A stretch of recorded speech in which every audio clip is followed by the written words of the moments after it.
Just the point or get there. Okay. Yeah. When we leave some of that money that we've generated, the profits, if we retain those and we leave them in the business and let the business grow. Is that a fair statement, John? Yes.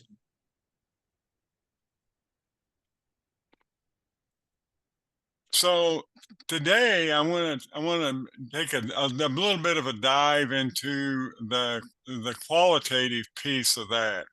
And let me share with you a definition of operating leverage here, just to make sure that we have an understanding. The degree of operating leverage is a multiple that measures how much our operating income, say on a ranch, would respond to a change in sales. And so, I mean, one of the things, because so many of us are in the space of understanding gross margin percentage. You're looking at your QuickBooks and you have a gross profit percentage. So, I mean, part of that is we know what we've been doing from Ranching for Profit, but Intuit hasn't recognized the value of Ranching for Profit, right? Yeah, John? Not yet. Yeah, we're working on that one. Okay. So, but I mean, but so much what I hear John talk about is, how do we, when we talk about our operating income, we're looking at how much is that income. We've talked maybe a little bit about on your QuickBooks, it may be your and I'll show you a statement here in a little bit, but it would really be the income that we have before our interest. As you look through your P&Ls on your QuickBooks online profit and loss that Ranch Right would provide you each month. So, but there's some drivers there that, and what we're going to show you today, I think, is how much that gross margin percentage and how much of that operating income percentage can change very quickly when we have a change in the revenues. So that's what I wanted to try to work with you today on, John. Is that okay? That's great. So let's step back for just a second and review the profit equation. Right. Yeah. Go ahead. Okay. Go ahead. So remember, we work in a trading account system, so our revenue is going to be included in our gross product, right? Our gross product is the total value of our economic production. Right. We're then going to subtract our direct costs to get our gross margin. Right. Gross product minus direct costs is gross margin or gross profit. And then from the gross profit, we pay our overheads. We generate money to pay taxes, interest, and then, reinvest in the business, produce profit, et cetera. So, service debt. I forgot that one. Right. So when you think about those things, keep that cascade, if you will, fairly clear in your mind. And what we're trying to get to here, Walter, as I understand it, as we are with gross margin, is what are the levers in our business that we can push on or pull on to make, ultimately to make more money at the end and keep more money at the end, right? Right. Right. And some of it too, we want to be mindful of there's a qualitative piece to this also, because I mean you could have I mean we could use up all our grass as an example, have a very profitable year but not have anything to start the next year. Yep. So if and that's, so we've got to, there's a balance here that we've got to think about. And then on the human capital side is how much do we want to push our talent on the people side also. So I mean, we want to strike a balance, but we also want you to be aware of the the I don't like, I mean, sometimes leverage has a connotation that can be negative, but I mean, we want to make sure that we understand what where the process is. Okay, Can does I that add a help? quick, yeah, can I add one quick piece to that? Yeah, go right ahead, John. It was a lot of fun last week. Alejandro Carrillo and I got to speak to the North Dakota Grazing Land Ooh, Coalition. And it was kind of fun because we gave presentations that, we each gave a couple of presentations and they were sort of, one would go, I'd speak an hour, he'd speak an hour, back and forth, right? And the cool thing that the people there really picked up on is that Alejandro was talking about the principles of grass management. I am talking about principles of money management. And amazingly, they're exactly the same. right. There's no difference in the principles.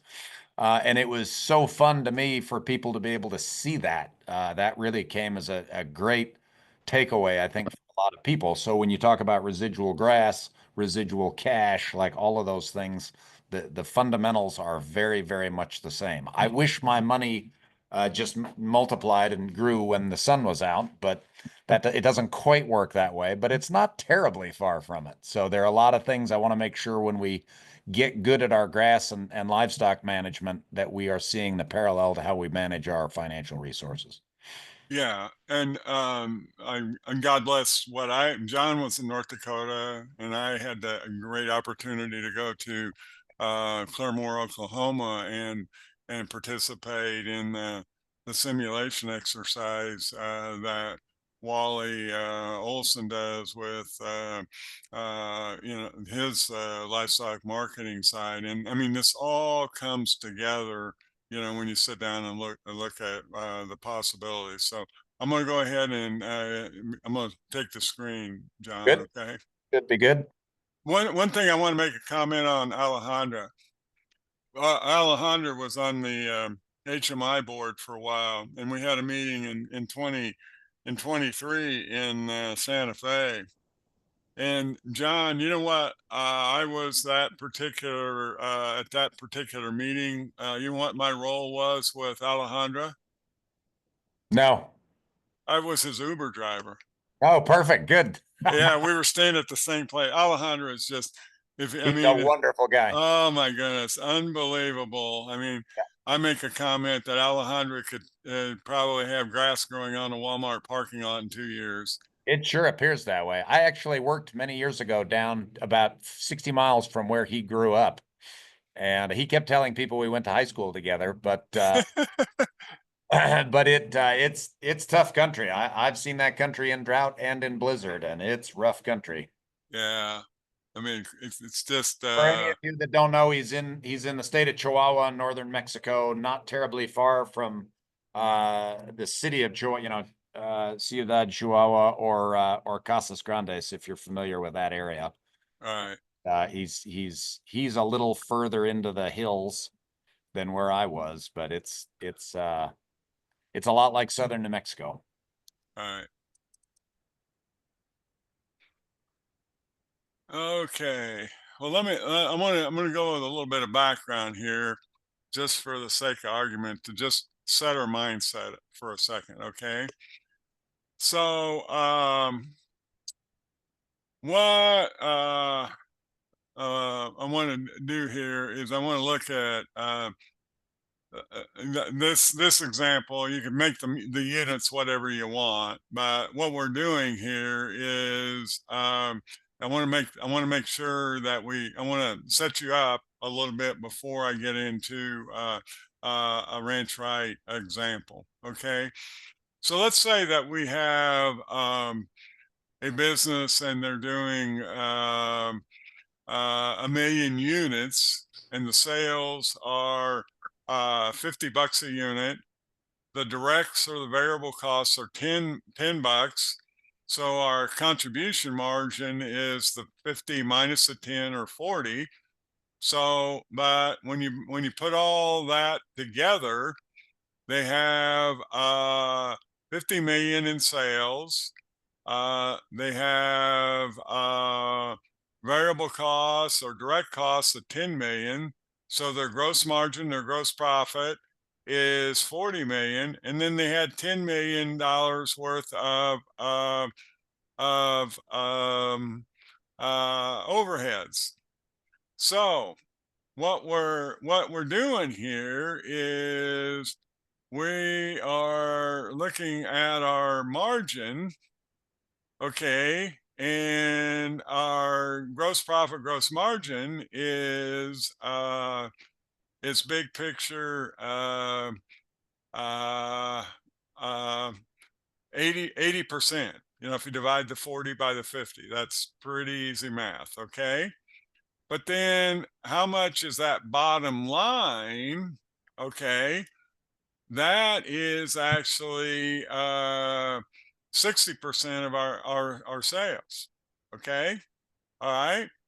So when you think about it, okay, the 80 is 20% more than the 60, so that's basically a third.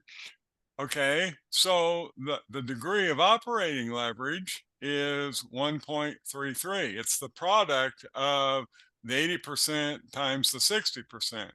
So I mean, it's a little bit like rule of 72 when we actually start to maybe dissect what what a change is going to be in a P&L. Does that make sense, John?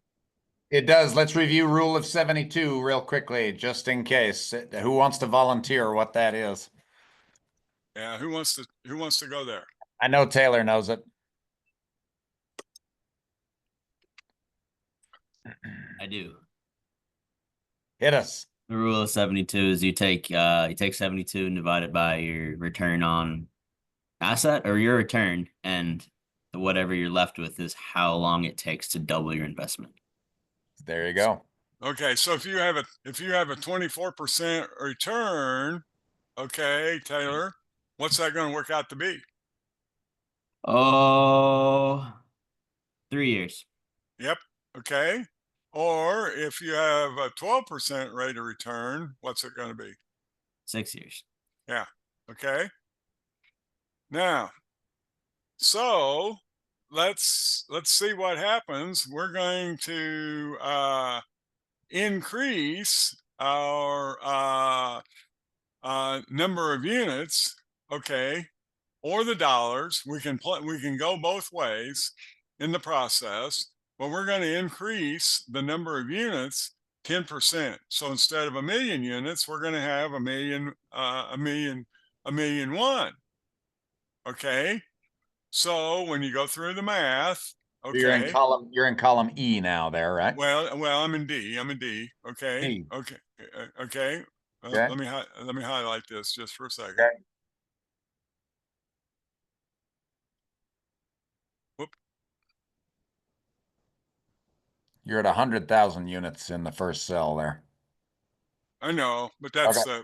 yeah. Well, come Okay. on. I don't want that. I don't want it. Doesn't want to give me the color today. There we go. There we go. Yeah. Okay. So what's going on here is you got the increase, the delta, the change is 100,000 units. Okay, John, you got it? Yep. Yep. All right. So what that means is if you've added 5 million in sales, your variable costs, they're $10 a unit, and No so change there. no change there, and your margin, stayed the same, and your overheads didn't change. Now, the quick and dirty math, we've got a 13.3% increase in our income, right, John? Yep. Now, our sales went up 10%, and our degree of operating leverage was 1.33. Okay, so that's how So that's how a change in sales is then magnified onto the bottom line of the P&L, right? That's correct. Okay. Does everybody understand that? And you can do it in dollars or units, either one. Yeah. Because you increase the dollars 10%, okay, and you increase the units 10%, okay, in the process. Okay, So this is fundamentally a change in turnover, right? that's right. Turnover went up. Turnover being, literally more units, more dollars through the system. So either an increase in price or an increase in units. Correct. So Right. for those of you that deal in direct to consumer, for example, and set your price, when we talk about the power of increasing the price, that, when you sell the same exact thing and have all the same costs, that number goes right down to the bottom line. Right. If you have a strong gross margin and we encourage you to increase volume, then this is the translation of how that gets there. All right. Love it. Now let's do something here real quick, John. Let's just let's play with the variable costs just a second. Let's triple them. Got it? Yep. All right.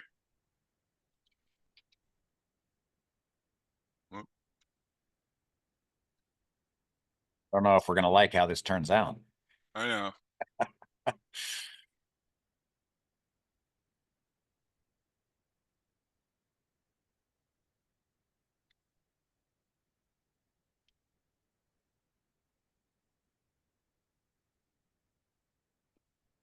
Okay. Love it. But then here I need to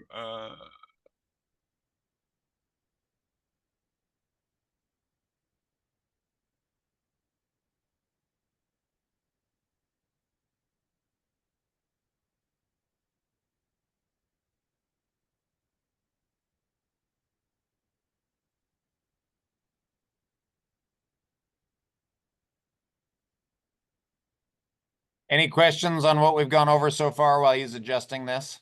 all right. So degree of operating, it actually, you had a 40% your gross profit, your gross margin was 40. Okay. And so when you have a 10% increase, your profits changed 20%. Okay. All Does right. that make sense? Yep. Because you're taking 10 times the 2. Okay. Yep. Love it. All right. Answer the question in the chat. Oh, Okay. Okay. Wait a minute. hang on. I'll read it for you, Walter. Since I have no idea. Good. What does the DOL ratio stand for? That is Degree of operating leverage. Okay. Thank you. Glad you asked that, Taylor. Sorry about that. We said that right off the bat and forgot to say it again. Right. And Okay. just tell Taylor there's more than she didn't know. Here's an old guy that didn't know. So Oh yeah. oh yeah. You're okay, Wally. You're all I right, know. buddy. Yeah. All Now right. I'll mute my No, you're right. No. Okay. Back to Now. your corner. Okay. But Now. hey, that's it. Point taken though. If you have a question about this, please ask it because it's as you always hear, it's very likely somebody else has it too. Right. So I would Yeah. guarantee. So any other questions before we go? Thank you. That's a great one. I think you should just run through one more time how Walter calculated degree of operating leverage. Okay. That Yeah. worked. You mind Yeah, running I through will. it again? All right. Yeah. See the piece that I have in yellow. Okay. All I'm doing is dividing the gross margin. Okay. By the the operating income or the earnings before interest and taxes. So the 20 million divided by the 10 million is the degree of operating leverage. Okay. So is a lower number better? Like on your adding 10%, your DOL is lower than your initial. Right. Yeah, because I mean, big picture. I mean, it's a 20% change in. Well, before, okay, let's go back here. I'll change this just a second. Okay.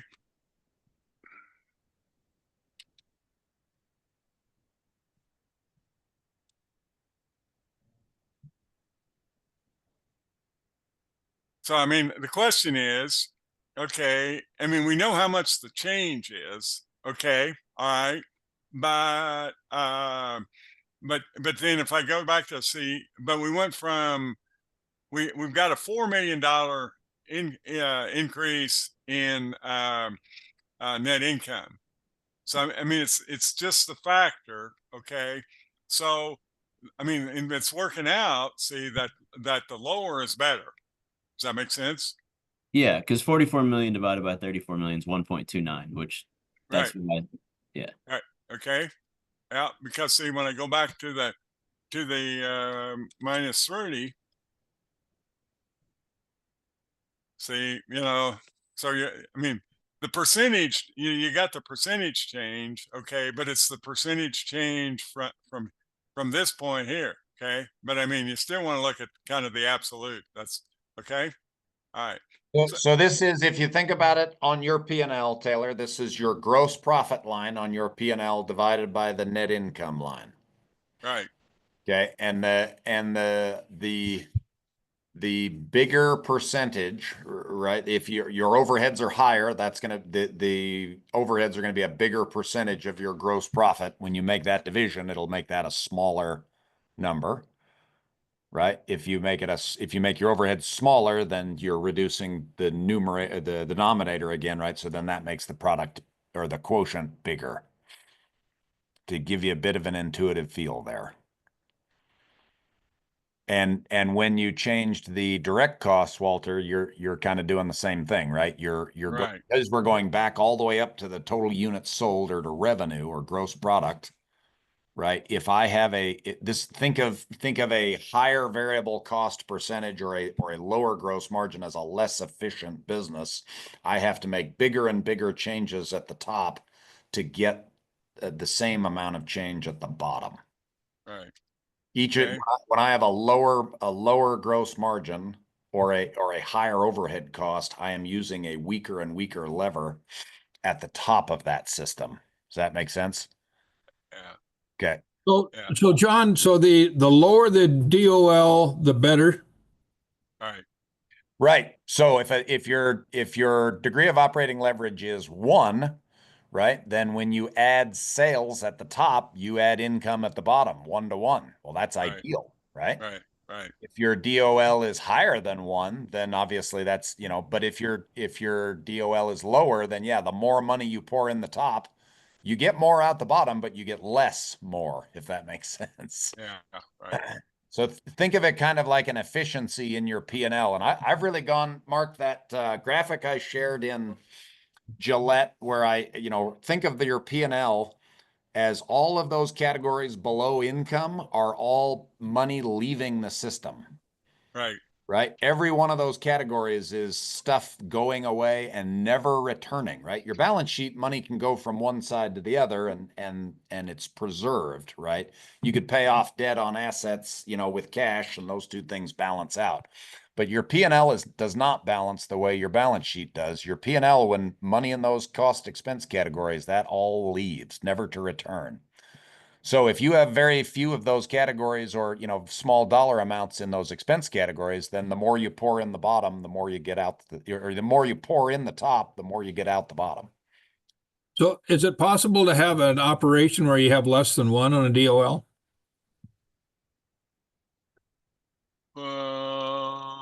Yeah, I'll give you an example. I just spoke to a kid today that's getting paid for his grazing and he's charging a custom grazing rate. So the landowner is paying him to graze and someone is paying him to take care of the cattle. So his cost, if you will, of pasture is negative if you figured it that way. We would obviously figure it a For little. every, So every dollar he puts in the top, he gets two out the bottom. Well, yeah. Theoretically.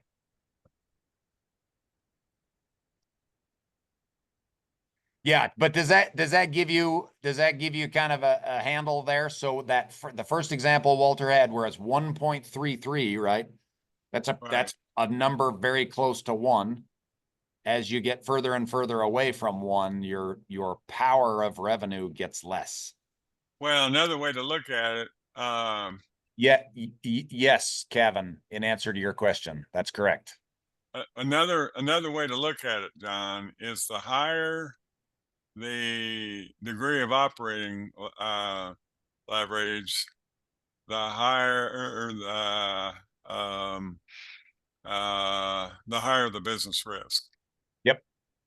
Okay, that's kind of a way to look at it. That's a great way to look at it. So does everybody understand that? So this is when we talk about risk in terms of, right? We talk about profit as a way of mitigating risk. Expenses are sort of the opposite of that, right? If you have very high expenses and it takes a lot of money in the top to get any profit at the end, you're just, it's like running an engine at a very high speed all the time, right? Right, correct. Eventually something's going to fall off. Well, I mean, God bless. I'm gonna make a comment one time that I mean, I think some of us may know Brian Alexander. Yep. And his dad. Ted is a sage. Okay. Sun City, Kansas. And one of the things, like, you know, when you made the comment, John, about being with Alejandra, Ted's Yep. comment was, and I don't know, I probably heard this from him 10 or 15 years ago. It's probably well, closer to 15. When you think about, I mean, they have a, you know, basically they have a grazing operation there in the Red Hills of Kansas. But when you would ask Ted what his job description was, what do you think he said, John? I have no idea. He was a used sunshine salesman. So I love mean I mean you go that kind of ties with what I mean if you're using the sunshine, you're not going to have much direct. You're not going to have much right. fixed costs. Is what I'm trying to get at. Yeah. The closer you are to sunshine, Right. Right. the higher your degree of operating leverage. Yeah. So okay. Now let's look at something here. Okay. Here is this is a P&L, okay, that I went through and John gave me a suggestion on one, etc. So I took the P&L and what I'm doing is in the let me do a deal here where I do something on the view.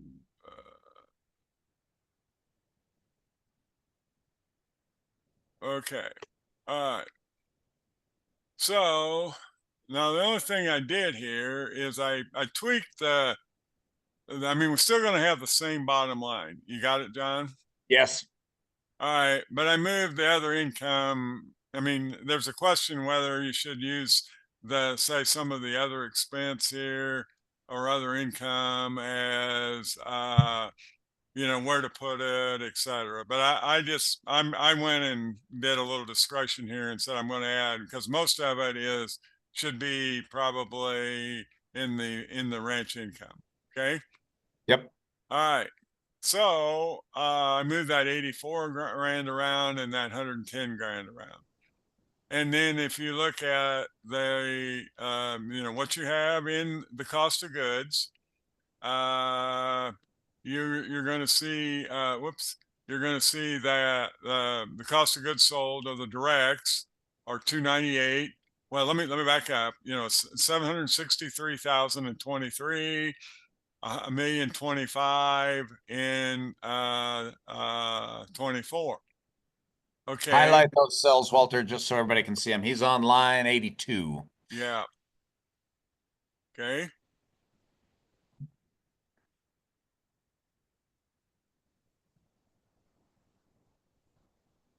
Okay. Yep. Now, thank you, John. And so, and we, what are the directs? What's the overheads? So the directs are 298. I mean, they changed very little in dollars between the 2 years. So actually, when you the You can gross, add 300,000 to your income and not change your direct costs. You're probably going the right way, right?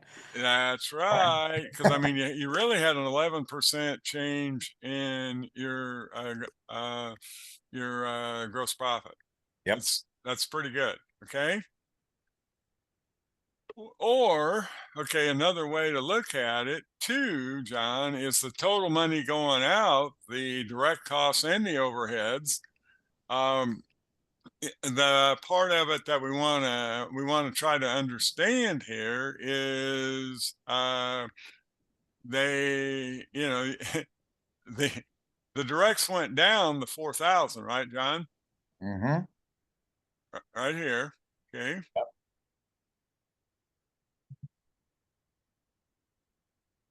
So in 23, the directs were 55% of the total expense, and in 24 they're 49. And so I mean the overheads they did go up. They did go up some in 24. Okay, so so one went up 6% and one went down 6%. Okay, you with me so far, John? Yep. All right, but now, okay, at the end of 23, this client was having a chat with John, and John goes through what if we change things, how will they actually work out? Yeah, and then they were using 23 just as a proxy of what would be a possibility in 24. So, big picture, that degree of operating leverage was actually 2.2 2.05 in 23. Now, let me show you something here, John.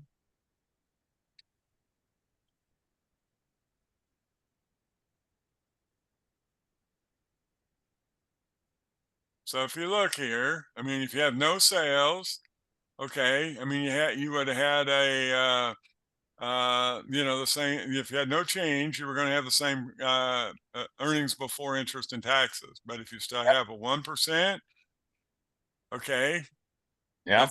that's a 2% change in your bottom line. Yep. Okay, and now what happens if we goes up? Whoop, come back here. He went wild. Something got stuck. 10%, you were going to generate $46,482 more income. So what that is, that's the 10% change. That's what I'm, with my slider. Yep. Okay. My sales went up 76,000, and my bottom line changed 46%. Okay. How many of you would like a 46% change in your bottom line? Right. Where's that at? Where's your 46%? Well, yeah, go ahead, Show, John. show the cells on there. Yeah, go ahead. Yeah. So I mean, big picture, what we're doing is for the 76,000 increase in sales, we got a 46,000. Your percent's a little off there, John, but Okay. your percent your percent, you know, your percent up, your earnings before interest and taxes went up 20% as a total. But you only, I mean, what you really did, Yeah. you increased the sale 76 and you brought 46 of it to the bottom line. And I said 40. I'm sorry. I meant 20. I'll Yeah. take 20. How does that sound? 20 Yeah. only sounds bad because I said 40 first. Right, right. Or it's the same, it's the same thing. It's the gross margin times that sales increase. Correct. So, Okay. so again, I want to look at both of those years if we could for just a minute. So if you go to line 99, that's your degree of leverage. Right, And you've got dollar signs there, but just take that as a factor. right, So again, when you increase sales 10%, you increase the bottom line by 2 times and 1.6, 1.7 times. right. Okay, so I thought that the DOL lower was better, but on here you show now that the 2.05, we had an EBIT change of 20.46, and the 1.69, the EBIT change was only 16.9. Yeah, but part of it was look what happened here. The overheads went up. Overheads went up by 60,000 in that case, Mark. So not all things are equal.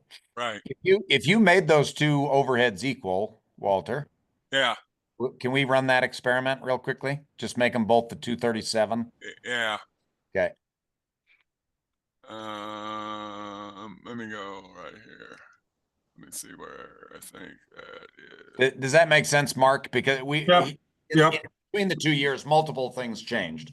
But Right. yes, your point is a good one that generally that's what we're trying to do. What we saw in this particular is a pretty significant change. 60,000 on 240 is that's a 25% increase there.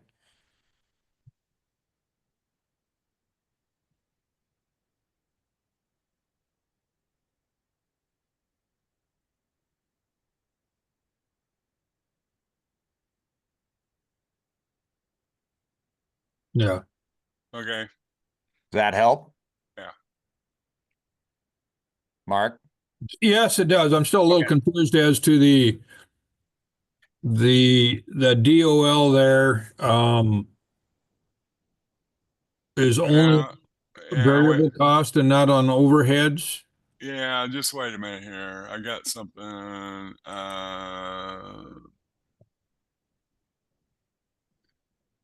Yeah, that EBIT percent change that Walter's cursor is Yeah. just on in Yeah. D101 is wrong, but the one on the one on 99. cell D108 is correct. That 31.09%. Right. Yeah. Right. Yeah.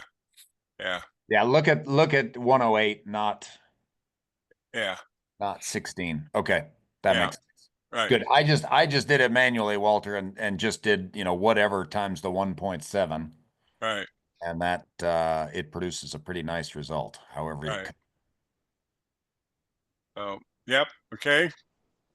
So, I mean, what we're trying to get at here is, this is somewhat of we want to watch the gross margins, and the impact of what it is. I mean, and I could have done this, another part of this, John, and I didn't do it in this example is, we could have done it we could have done it by the enterprise too. correct. Okay. Does that Depending make on, sense? So then look at the contribution of each of those enterprises to that's the. right. Yeah. But I did it at, I'm going to say the fifth. No, I'm going to say the 30,000 Yeah. instead of the 5,000 foot But deal. but I think for most of us, we have a good tool in the gross margin to evaluate our enterprises. This gives us a good way to evaluate the total mix. Correct. And I don't want to get, I want to be enterprise focused to a point, and then I want to make sure that the combination of things we're doing is what's really driving the bus. Well, and that, let's reinforce that is, you made the comment earlier, John, about turnover. Yes. Okay, well, profit margin times turnover is ROA. Yeah. So what we're really trying to do is we're trying to coach to make sure that we understand, that we I think sometimes are so balance sheet focused that we don't look at the possibility and the power that we have in the income statement. Yep. So the management and the management. I'm not saying you don't forget the balance sheet, but Right. but the power is in the income statement. And the interesting thing to me is that I've said multiple times, right? I like to get focused on after we do some basics on the expense side. I really like to get focused on the gross product side, right? Right. But we cannot ignore in the P&L all of that money that is leaving, and managing the money leaving our business really matters long term. Well, and that was the reason I made that comment, or I shared that example about Ted. Yep. You know, I mean, I mean, a sunshine salesman doesn't have much cost. Yep. So, okay. Used sunshine salesman. I like it. Can I share Yeah. a graphic real quickly? I want to share this one.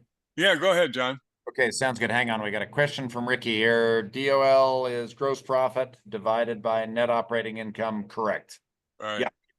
And Ricky, in our P&L, and this is something for those of you that are our customers, we are reformatting our P&Ls a little bit in 2025. So we are moving a lot of stuff up out of those other income categories, up above your net operating income, so that interest will be more lonely down there at the bottom.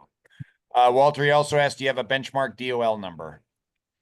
I think this is Go one ahead. that's going to be probably particular to your business. I would agree. Yep. And it would behoove you to sort of watch your own progression in this. One of the things that's neat. But I mean, I would still go back, John, that I mean, you want to look at it in your business, okay? But another part of that, you know, the higher it is, the more risk you have. Yeah. Yeah. Another one, John, I mean, this is something for another day, maybe. But I think it's really interesting to go through and to do some probability of, you know, like, you know, this would be a terrible outcome, a poor outcome, a normal, a good, a wonderful. Yeah. You know, when you're trying to figure out, you know, what ROEs are, et cetera. Yep. I mean, you know, there's that possibility, and then figure out, you know, because then you can really get into risk. Yeah. This is related. I don't know if any of you have remember Alice in Wonderland and the Red Queen. We have not quite gotten to this with our children yet, but it's coming soon. Does anybody remember the Red Queen in Alice in Wonderland? Why No. she's famous? Okay, there's something in biology called the Red Queen hypothesis, which is the idea that you must run faster and faster just to stay in the same place, right? Yeah. And to my mind, if you are running a poor degree of leverage number, you are working harder and harder to generate less and less. Right? So again, we want to put ourselves on a treadmill with a good gear ratio, not a treadmill with a bad gear ratio. Right. Okay, so I want to switch for just a second to follow up on the comments that Walter made a minute ago. And this again is this illustration of maybe illustration of a P&L that I want to burn into people's minds.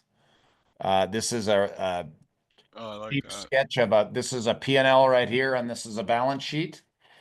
When money flows in the top of this, imagine a big arrow coming down through the top of this. All of these categories are where money leaves. And so what we're trying to look at is how much of the money comes through the top, down through your P&L, and ultimately can wind up over here. Right. So retained earnings are the things that allow us to build our balance sheet through the operating part of the business. So we're not talking about building our balance sheet with land appreciation or some other thing. We're talking about building our balance sheet by building a better business. And I think, Walter, when you're talking about the power of the P&L, that's a big part of what you're talking about, right? Right. Yep. Okay. It is easy to get too cost focused, but it's also very easy to lose cost focus. So we have to be very careful here that we're in the right area. So, okay. All right. Awesome. Questions, thoughts, comments? You're totally confused. Yeah. How does this apply to me? I'm Yeah. interested. I'm interested to know why Walter pivoted today. Like, what makes this so suppressing lesson? Well, I'm trying to. I think one of the pieces that I wanted to make sure we're reinforcing the piece about how much the power is in the income statement, because I think that whole piece, that's a good question. That whole piece of why we pivoted today was I want to emphasize the power that's in the income statement. And when you can start to grasp that, how much a change in dollars or number of number of calves you sell or cows or whatever. Yeah, that's the main reason I did that. And it's one that I I wanted to make sure we had that out there. That's the reason. So let's tie this together with, I think, 2 webinars ago, when we started this discussion on compounding, we looked at an example where we changed the gross margin percentage. Right. And in this case, we're a little more focused on the overheads, the way we're doing it this way. But again, the combination of the direct costs and the overheads both impact, again, that small amount that comes out the bottom that we're able to route over onto our balance sheet as retained earnings. Right. So, okay. Awesome. Good stuff, Yep. Walt. Yeah. We are going to continue in compounding, but we want to make sure we understand all the different levers. Right. So, Yep. Okay. very good. Yep. It's great to be here, John. Great to have you. This is a lot of fun. It's always nice to see you show up. And again, any questions, thoughts? One thought I have Not supposed is, to end this on time, just so you all know. is you just, need to have, your overhead costs are not fixed costs, and you just need to have, my humble opinion, a war on them constantly. Right. Right. Yeah. This is another place to really include the idea of, the value of growth, right? So we often are looking at, we have looked a lot at some young businesses, right, that maybe aren't quite scaled up for their overheads. And we use that gross margin to determine whether or not we should continue growing a particular enterprise. But then once we think we're kind of right sized for the total, what are the things we can do to really add to our gross product? Right. And there are myriad things. We often are not nearly creative enough when we think about top line revenue. Yep. And so if you're a custom grazer or a feed lot operator, or a direct consumer distributor, dealer, price is a huge one, right? Small changes in price can have pretty big impacts on the bottom line. It was interesting. This is an Illinois example, but there's a feeder I was in a meeting with today. We have a little peer group. It's almost like it's a short version of an EL, John. Okay. Yeah. And anyway, I mean, God bless Wally. They haven't they're in the mindset, you buy a little one and you take them to whatever, 1375 or whatever. Okay. And so, they're not buying any cattle. They're not buying any cattle right now because of the dollars that they've got to, have, in their deal. So anyway, I think that, some of the pieces that, how we can manage our business to actually reduce some of the dollars that we have tied up right now. I mean, there are some creative ways to do that. And so I think we just need to be aware. And I know some of this has happened very, very, very fast too. So anyway, I just wanted to pass that little, thought on from a meeting I was in today. Okay. Well, one thing, Go ahead.